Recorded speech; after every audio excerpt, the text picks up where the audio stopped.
Buenas tardes, queridos contertulios, bienvenidos a una nueva edición del Sillón Bíblico. Mi nombre es Abel de la Costa e iniciamos este domingo el camino de las lecturas dominicales cuaresmales. Siempre un tiempo fuerte tiene una riqueza de lecturas muy propia, ¿no? Y sobre todo eso de que la articulación entre la primera y la segunda y el Evangelio es mucho mayor que en el tiempo ordinario. Bueno, muy bien. Hace 3 años en el vídeo hice una introducción general a la Cuaresma, además de una exégesis de este mismo texto.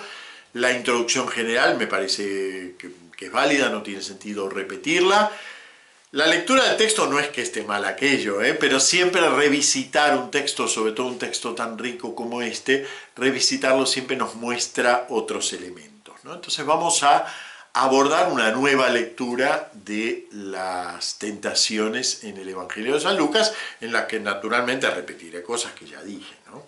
Bueno, bien, la Cuaresma es un camino de preparación. ¿Preparación de quién? Preparación, nosotros decimos nuestra, ¿no? Porque nos preparamos para la Pascua. Pero también es una preparación de Jesús. Jesús va realizando a lo largo de toda su vida pública, se va preparando para aceptar esa voluntad del Padre que acepta en Getsemaní, ¿no? Si puedes que pase de mí este cáliz, pero no se haga mi voluntad sino la tuya. Entonces, podríamos decir, toda su vida pública es una preparación también a ese momento y está representada en esta Cuaresma que comienza igual que comenzó la vida pública de Jesús, con la escena de las tentaciones. Fíjense que las tentaciones como hecho, las tentaciones de Jesús como hecho están en los 3 evangelios, aunque la escena como tal solo la tenemos en Mateo y en Lucas. San Marcos no nos cuenta las tentaciones, pero sí que comienza diciendo que el Espíritu empujó a Jesús al desierto después del bautismo y allí fue tentado por el diablo, convivía con los animales del bosque y los ángeles le servían. Una escena así muy adánica, ¿no? Pero también están presentes las tentaciones. ¿Ven? Hay una vinculación, podríamos decir así, esencial entre el bautismo y las tentaciones. En el bautismo se abre el cielo y la voz del cielo declara que Jesús es el Hijo de Dios. En las tentaciones podríamos decir así que vamos al otro lado. Jesús se hace cargo de ese ser Hijo de Dios. Y en la tentación se hace firme en su voluntad de ser realmente el Mesías de Dios. Entonces es como la contracara. San Lucas ha acentuado mucho ese aspecto, ¿no? Ese aspecto en el cual Jesús se hace cargo de su mesianidad en las tentaciones.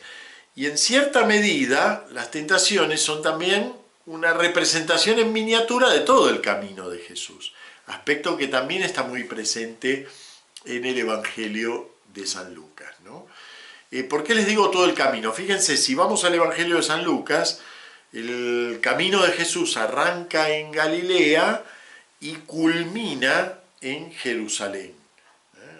Jerusalén es el lugar no solo de la muerte y resurrección de Jesús, sino también de la manifestación a los suyos, de la ascensión, y desde allí recién va a salir la iglesia, digamos, al resto del mundo. Pero Jerusalén es el polo de atracción de la vida de Jesús.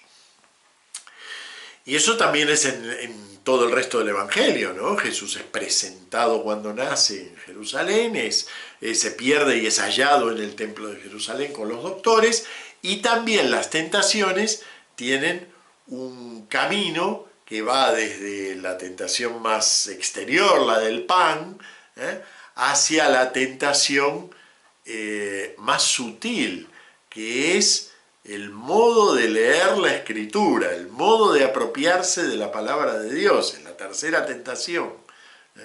Y eso ocurre en el templo de Jerusalén. ¿Ven? Que es como el camino en donde Jesús tiene que aceptar que el Padre puede soltarlo de la mano.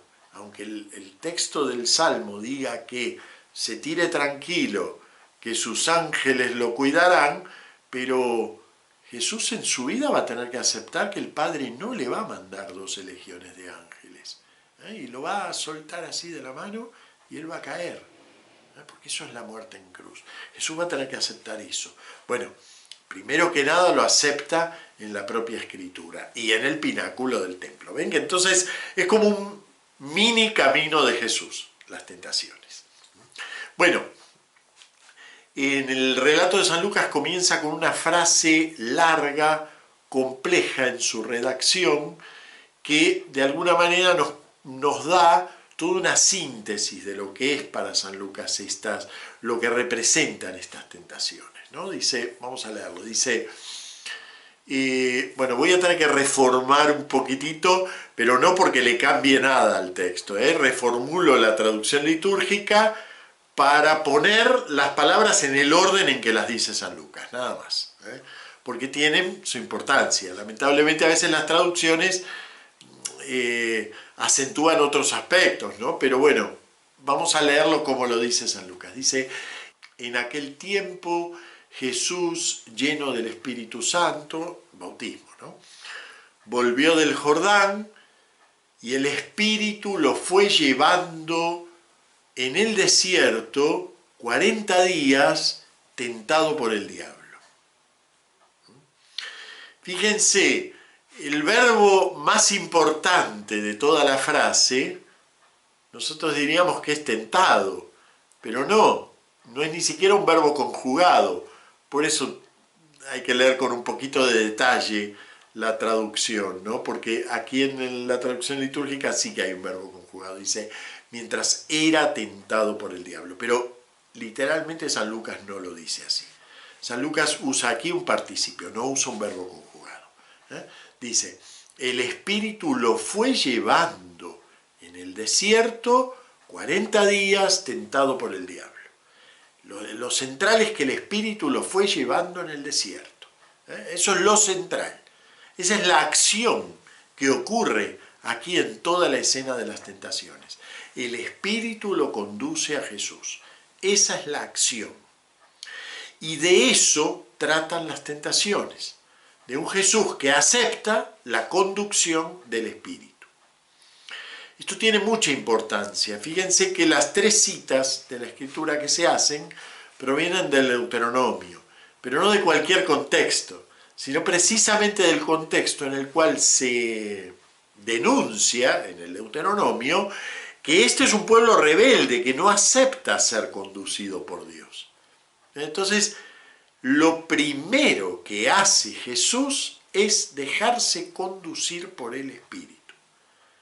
Yo diría que la tentación está evocada de una manera concomitante, no accesoria, porque es muy fundamental que Jesús es tentado, pero es concomitante, es por el hecho de que Él es conducido, resulta que al ser tentado va a terminar triunfando, pero lo central es que Él es conducido por el Espíritu. Y los 40 días están muy bien puestos en la redacción de San Lucas, porque están en el medio. Era conducido 40 días tentado por el diablo. La tentación va a abarcar lo mismo que la conducción del Espíritu, al mismo tiempo. Y eso también nos muestra que lo que hacemos aquí es levantar un poco el visillo y ver un momentito de esos 40 días. Vemos 3 tentaciones, pero toda la presencia de Jesús en el desierto lo lleva a tener que enfrentar la tentación. Y entonces podríamos hablar de 3 o de 30 tentaciones. No son. Estas 3 son una muestra. Apenas, ya les digo, destapamos el visillo y lo espiamos a Jesús en este momento. Pero esos 40 días son 40 días de conducción del Espíritu y tentación. Y como accesorio de esto nos va a decir que, bueno, en todos aquellos días estuvo sin comer, pero no le da mucha importancia al ayuno de Jesús.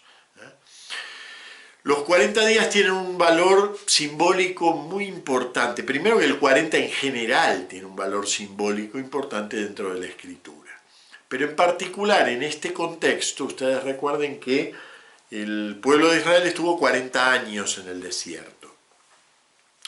Esos 40 años en el desierto fueron justamente resultado de que no se dejaban conducir por Dios, ¿no? Entonces tenían que dar vueltas por el desierto hasta que aprendieran a dejarse conducir por Dios. Jesús acepta desde el principio la conducción del Espíritu. Y entonces está a los 40 días. Por supuesto, también los 40 aluden a los 40 días de ayuno de Moisés, a los 40 días de ayuno de Elías. El 40 siempre tiene un valor importante dentro de la simbólica bíblica. Hasta 40 días dura el diluvio, ¿no? Entonces, bueno, no quiere decir que los 40 días significan específicamente tal cosa o tal otra. Pero, evidentemente, si estamos hablando de la conducción del Espíritu y estamos hablando de un contexto en el cual se confronta a Israel con su Mesías, bueno, los 40 tienen importancia por su alusión a los 40 años de Israel. Muy bien, ¿de qué tratan las tentaciones? ¿Qué clase de cosas le proponen a Jesús? En realidad, como dicen algunos teólogos, ¿no?, estas tentaciones no le ofrecen a Jesús nada, digamos, malo en sí. Si uno tiene hambre, ¿qué tiene que hacer? Tiene que comer. Además, comer es una necesidad física nuestra, ¿no? Entonces, nos están ofreciendo que cometa nada malo, queriendo comer. Uno diría, bueno, la tentación del poder es mucho más delicada. Sí, es verdad, pero el Mesías, digamos, está destinado por Dios al gobierno de su mundo, ¿no? Entonces lo que le ofrece el demonio en sí no tiene nada de malo. No es lo ofrecido. Ahora, bueno, le habla de adoración, es otra cosa, pero lo ofrecido por el demonio no es algo que no le competa al Mesías, Le ofrece nada menos que el gobierno sobre el mundo. Para eso, pues tú eres rey, sí, yo soy rey, ¿no? Es decir, que eso es el Mesías, no le ofrece nada malo. Y la tercera, muy importante, el Salmo literalmente dice que Dios va a cuidar de los suyos de tal modo que mandará sus ángeles para que su pie no tropiece en la piedra. El demonio lee muy bien la Biblia, bien en el sentido en que la lee como cualquier fundamentalista, ¿no? Él toma el texto y dice, pero si en la Biblia dice esto, dice que va a mandar un ángel, hazte cargo de eso. Y le ofrece algo bueno, que es el cuidado de Dios. Pero en las tres, Jesús renuncia a disponer Él de la voluntad de Dios. A disponer Él, por ejemplo, del alimento, a disponer Él del modo de asumir ese poder. Tú lo has dicho, yo soy rey, sí, pero es Dios el que lo tiene que investir. Y finalmente, la tercera, la más importante, a disponer Él del significado verdadero, auténtico de la Escritura. Jesús renuncia, en los tres casos, a disponer de la voluntad de Dios, expresada precisamente en los textos bíblicos. Porque hay una curiosidad en la escena de tentaciones de San Lucas, esto no está en San Mateo. Hay una curiosidad que es que Jesús no habla nunca con voz propia, en ningún momento. Las tres veces que interviene se limita a citar la Escritura. Si eres el Hijo de Dios, di a esta piedra que se convierta en pan. Jesús le contestó, está escrito, no solo de pan vive el hombre. Te daré poder y gloria si te arrodillas, está escrito, al Señor tu Dios adorarás y a Él solo darás culto. Te sostendrá en sus manos para que tu pie no tropiece contra ninguna piedra. Respondiendo Jesús le dijo, está escrito, no tentarás al Señor tu Dios. Entonces fíjense, Jesús no habla nunca con voz propia. Eso es muy importante, es parte del sentido del texto. ¿Qué hace Jesús en este tiempo de las tentaciones a cuyo final hemos asistido nosotros? Lo que hace Jesús es realizar el verdadero camino de la fe. El camino de la fe consiste en no disponer nosotros de nuestra vida, sino ponerla en manos de Dios. Ese es el camino de la fe. Eso es lo que propone la fe en la Escritura. Y entonces Jesús, ¿qué hace en esos 40 días? Es conducido por el Espíritu y se deja conducir por el Espíritu. Y hasta tal punto que ni siquiera habla una palabra que le sea propia. No solo se deja disponer por el Espíritu, sino que no dispone en ningún momento de sí mismo. Las dos lecturas que acompañan en el Antiguo Testamento y en el Nuevo, que acompañan a este Evangelio, podríamos decir que le dejan todo el protagonismo, ¿no? Son lecturas donde simplemente nos muestra la actitud del verdadero creyente. Tanto en el Antiguo Testamento, aquel que recibiendo la cosecha la ofrece a Dios porque es Dios quien se la ofreció primero, y en el Nuevo Testamento, en la lectura de San Pablo, nos habla de esa fe que a la vez proviene del corazón, pero que se hace palabra. Confiesas, y confiesas con tu boca que Jesús es Señor. Entonces, bueno, las dos lecturas son importantes, son bellas también, pero no son determinantes hoy, no nos agregan algo nuevo a la comprensión del Evangelio, porque de alguna manera el Evangelio tiene hoy todo el protagonismo, ¿no? Es ese Jesús que no dispone en ningún momento de sí mismo. Y eso lo hace Mesías, Eso es lo que lo hace Mesías.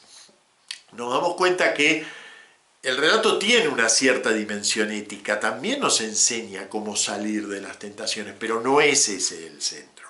La dimensión ética del relato es secundaria. Lo primero que nos muestra es qué hizo Jesús con la palabra de Dios. Bueno, no la manipuló, no la usó en su provecho, no hizo ningún milagro en provecho propio. De hecho, a lo largo de todo su camino en la vida pública va a rechazar los momentos, él hace un montón de milagros y sin embargo va a rechazar los momentos en que él se podría acreditar como Mesías a través de los milagros. Así como aquí rechaza el momento en el cual él podría comer gracias a su poder taumatúrgico, ¿no? Haz que si eres el Hijo de Dios, haz que esta piedra se convierta en pan. ¿Lo puede hacer? Claro que lo puede hacer. Si puede alimentar a una multitud con apenas 5 panes, bueno, pues también se puede alimentar él con una piedra. Sin embargo, no hace un milagro en el cual consista en disponer él de la voluntad de Dios. No hace un milagro en el que consista disponer él. Lo mismo con la tentación del poder, él no dispone del poder. Bueno, la del poder tiene una redacción muy curiosa, a mí me gustaría por lo menos señalarlo, ¿no? Es algo que me llama la atención, es muy propio de la redacción de San Lucas, nuevamente, ¿no? Dice, después llevándolo a lo alto, el diablo le mostró todos los reinos de la oikomene, todos los reinos del mundo habitado por el hombre, dice así literalmente, en un instante. Ese en un instante es una nota que pone San Lucas en esto, ¿no? Es muy interesante eso porque, claro, cuando uno piensa, le mostró todos los reinos del mundo, piensa en la amplitud del mundo, en el espacio, ¿no? Pero también está el tiempo, se los mostró en un instante. A mí me gusta pensar que él le mostró la densidad de la historia humana, es decir, que de alguna manera esto que está ocurriendo, esta invasión de un poderoso precisamente hacia un pueblo más débil, todo eso lo vio en ese instante, ¿no? No solo vio los reinos de ese momento, sino que vio el poder humano ejercido en el espacio y en el tiempo, ¿no? A mí me parece que apunta hacia eso la nota esa lucana de en un instante. Bueno, muy bien, con todas estas notitas vamos a cerrar este texto bellísimo que tiene una, como les digo, una dimensión ética indirecta, nos muestra cómo Jesús no dispuso del reino de Dios, pero también nos enseña que la actitud del verdadero creyente es no disponer nunca a él, no manipular la palabra de Dios en su propio favor. Bueno, muy bien. Con esto cerramos nuestro sillón bíblico de este primer domingo de Cuaresma. Muchas gracias, nos vemos la semana que viene.